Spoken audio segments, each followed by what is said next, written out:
I want you to have a great relationship with food that's based on respect, that's based on respecting your body and honoring yourself, and not eating food just because it's there. And so overeating is without question an act of regression. I'm having a really bad day. I need macaroni and cheese. I need cookies and hot chocolate. I need cereal and milk. No one says I'm having such a bad day. I really need lettuce. I'm having a terrible day. I need rare tuna. I'm having a terrible day. I need a bit of trout with some blanched almonds on the top. We just don't do that because that food isn't a comfort food. We go back to what made us feel better, what made us feel loved as children. It's why we love ice cream and chocolate and anything that's sweet, sugary, creamy. Bread and butter actually is the same thing. It's savory, but it really isn't. I love eating big takeaways, but I hate eating big takeaways because I can't fit into my clothes. I love lying in bed, eating potato chips and watching TV, but I hate it because the next day I feel so heavy. So you cannot succeed at healthy eating while you love it and hate it, while you make jokes about healthy eating. You go, yeah, all the joy's gone out of my life. I'm just now obsessed with counting calories, weighing food, chopping stuff up. All the joy's gone. It's joyless. Doesn't have to be joyous. No vegan says, yeah, oh, do I ever love roast beef, but I can't have it? Do I ever love chicken wings with hot sauce, but I can't have them? They go, no, I don't love that because I'd as soon eat my pet as eat an animal. That isn't right, it isn't wrong, but it's what makes it stick. An Orthodox Jew doesn't go, whoa, lobster, I dream about lobster. A Hindu doesn't go, I love beef. They're very clear. That type of animal protein is pain, and saying no to it is pleasure. And you can do that too, and it will work forever. So look at your beliefs now, write them out. What's pleasure? What's pain? Look at your beliefs that conflict. I've got a conflicting belief.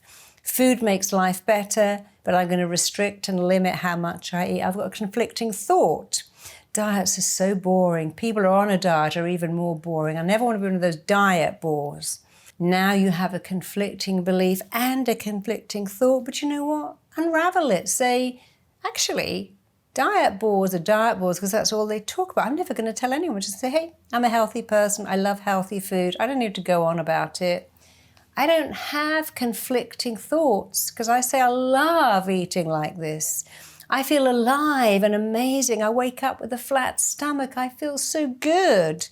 When I don't eat cake, that is a reward to me because the next day I'm wide awake, full of energy. I put on my clothes, they fit. I get rewarded every day by eating healthily. The reason I love what I do is because it works. You know, I can put my hand up and say I had a really terrible relationship with food for years. I couldn't keep chocolate in the house.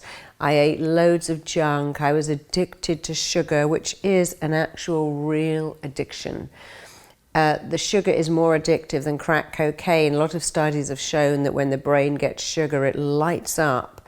And sugar is a terrible, terrible food because it's not a food, it's a chemical. But I was very addicted to that.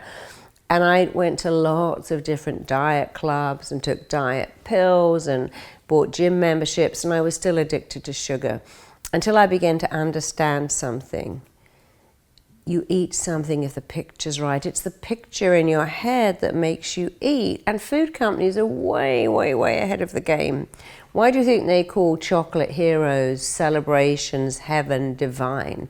They call things like Happy Meals and Fun Size because they know that you eat something if the picture is right. And when you want to eat better, you've got to make the picture better. But you see, what drives overeating and bad eating are feelings. I've had a bad day, I need a big packet of potato chips. My partner's let me down, so I need a big tub of ice cream. I've got to do all this paperwork. I need a takeout or some candy. And you see, it's the feeling that makes us eat badly. And no diet changes the feeling. A diet just says, I know you want a cake, have an apple. I know you want pizza, have a salad. But it doesn't work on the belief that pizza makes me happy, cake makes me happy. And when you take away the eating, but leave the feeling forever, people just return to bad eating habits. I've worked on numerous weight loss shows where people had everything, a trainer, a chef, a cook, everything. And when the last weigh-in, when they dropped a lot of weight, they'd go and order pizza again because all they did was change what they ate. So if you want to have a great relationship with food, to really love your body and to eat better, it's not about changing what you eat, it's about changing what you think. It's about changing the dialogue in your head. When you change the dialogue in your mind, everything changes. Let me give you an example. Let's imagine you're in a restaurant and you got the menu in front of you. You're looking at the menu going, oh my God, pizza. Oh wow, 4-cheese pizza. I love 4-cheese pizza. Oh, and they've got fries and they've got macaroni cheese and they've got chocolate chip cheesecake and all the things I love, but I'm on a diet, I'm going to have salad. Or maybe you're not on a diet, but you're going, yeah, but I want to be really, really healthy, so I'm not going to have any of those yummy, delicious, favorite foods that I love, love, love. I'm going to have the salad. Now here's what's going on in your brain. Because you've just said, oh my God, I love 4-cheese pizza, I love chips with gravy, I love chocolate chunk cheesecake. You've told your brain you love it, and now you're trying not to have it, and your brain is starting to do this. Eat the pizza, eat the pizza, eat the pizza, because you've used words like my favorite, I love it, it makes me happy. Oh my God, it's gorgeous, it's yummy, it's amazing, but I've got to eat the salad. And all that happens is the desire for the pizza goes up and up and up and up and up, till finally you eat all the pizza, and then you feel terrible, and you go, God, I wish I hadn't eaten that pizza, I feel so bad. And now your mind goes, well, eat ice cream then. That's why we call it comfort food. So when you do things like put pizza on and go, oh my God, this is better than sex, or oh my God, this is so good, you're telling your mind it makes you happy. And your mind's job is to try and move you towards happiness. So if you want to have a better relationship with food, it's not the menu that's wrong, it's your dialogue that's wrong. Your mind doesn't like hunger. It is very scared of hunger. It sees hunger as a threat to your well-being. And so when you're hungry, it's kind of game over. And I've done that many times, started the day with my NutriBullet, and then gone out and thought, well, I'm going to have this really nice lunch at 1 o'clock, and suddenly I'm in a traffic jam that takes 2.5 hours, or I get called into a meeting, and all of a sudden I think, oh my God, I need to eat.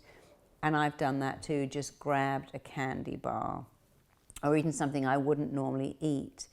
Or even worse, gone out to dinner. That's really my bugbear. Someone says, come to dinner at our house at 7. I get there, and they put the food on the table at 10 o'clock, by which time I've eaten all the peanuts, all the canapes, all the crackers. I don't even want the dinner, but I'm so hungry I could have eaten the table. So when you go to functions where you're having dinner and it takes hours to serve you, and you feel hungry, you feel scared. You may not know it, but that's why you cram in all the stuff you don't want. So please remember, your mind is scared of hunger. It doesn't like it, and it is your job to recognize that. So now, if I'm going to dinner at someone's house, I actually eat before I go. Piece of fish, maybe some tuna fish. If I'm traveling, I always have with me nuts and seeds. And my latest thing, which I love, is to carry a protein drink, and on the plane I mix it up. I don't take them pre-made. You can't take liquid through security, but I have a little shaking cup, and I put the powder in the cup. I get on the plane, I get some water, I mix it all up. When I'm lecturing and teaching, I have little sachets of protein powder, and I take them everywhere I go. And it really works because I'm not hungry, and then I don't eat the wrong food. Check out my next video here. What lies beneath procrastination is nothing more than a fear of being rejected, a fear of not being good enough. And if you have that fear, you're in very good company. It's the most common fear in the world. So now you understand it. Okay, I'm lying